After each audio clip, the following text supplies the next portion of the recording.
আসসালামু আলাইকুম। আমি গাছি খন্দকার মিজানুর রহমান। মোটামুটি 21 বছর যাবত আমি গাছ কাটি। রস থেকে, খেজুর রস থেকে হাজারি গুড় তৈরি করি। এই হাজারি গুড়ের ইতিহাস এবং ঐতিহ্য সম্পর্কে আপনার কাছ থেকে, আপনার মুখ থেকে কিছু শুনতে চাই, যতটুকু আপনার ধারণা আছে।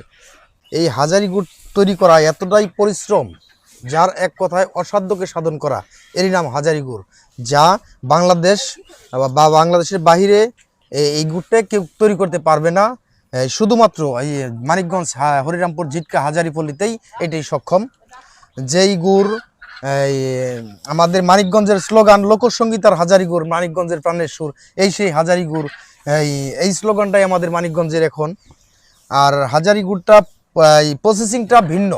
যেমন আমাদের গাছ কাটা, এই হাড়ি দোয়া, নল দোয়া, এই জ্বালা দোয়া, সবটাই পরিষ্কার পরিচ্ছন্নভাবে গরম পানি দিয়ে এগুলো আমাদের ধুইতে হয়। আর গাছ মূলত 7 ভাগে গাছ কাটি। এই 100 গাছের 7টা ভাগ করি। ওই 7 দিন পর পর 1 দিন কিংবা 2 দিন গাছ কাটি।